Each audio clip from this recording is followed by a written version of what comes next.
se habla de un déficit que habría quedado a raíz del presupuesto 2009 y se acusa de un presupuesto populista en esa época. Un aumento significativo, dice el vocero. Bueno, habiendo chacreado la discusión sobre las cifras de la CACEN, parece que el ministro Chadwick además quiere chacrear la discusión fiscal. Yo lamento que a los 2 años y medio de este gobierno todavía traten de engañar a la opinión pública echándole la culpa al gobierno anterior.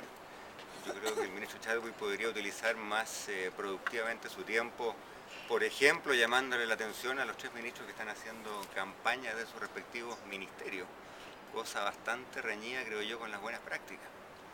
Además, le recomendaría al ministro Chadwick que tuviera una conversación con su ministro de Hacienda, porque parece que Hacienda no le ha informado que de acuerdo a las propias cifras oficiales, este gobierno va a dejar un importante déficit fiscal estructural.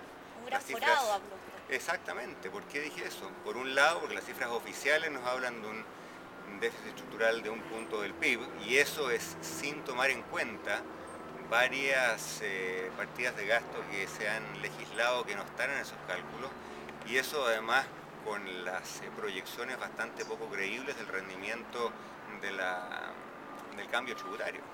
Mi lectura de los datos es que el cambio tributario va a rendir mucho menos de lo que el gobierno dice, y además hay que preocuparse o preguntarse al menos si el gobierno efectivamente va a hacer algo en materia de educación. Si lo hace, con la reforma tributaria que ha propuesto, claramente lo que va a quedar al final de este gobierno es un forado. Más allá de eso, ¿cómo puede usted justificar, o para defenderse un poco, cómo defiende el 3 y tanto de déficit con que dejó la administración de Bachelet?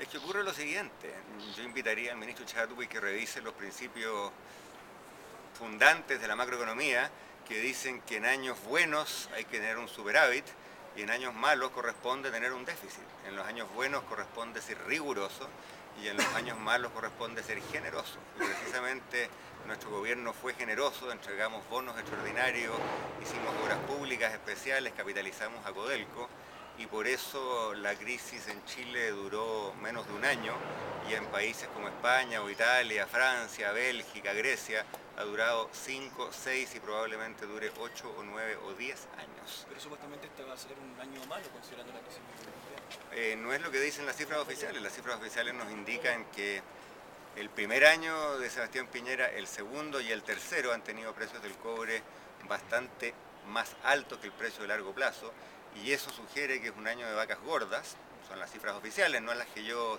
estoy inventando, y eso sugiere que tendría que haber un importante superávit fiscal que no ha existido. Les doy un dato nomás, para comparar peras con peras y no peras con manzanas.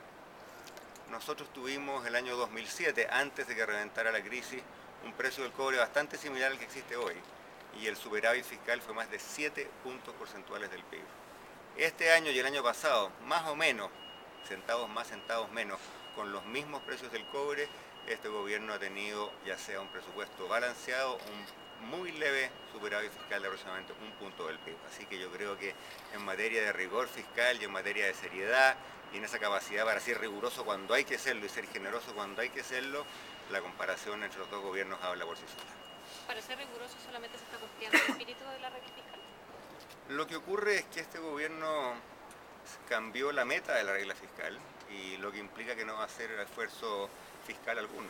Porque una vez que esto ya es bastante técnico, pero para los interesados, una vez que se retrotrayeron los recortes temporales en impuestos que aplicaron en el año 2009, lo que este gobierno recibió fue un déficit fiscal de levemente más de 1 punto del PIB.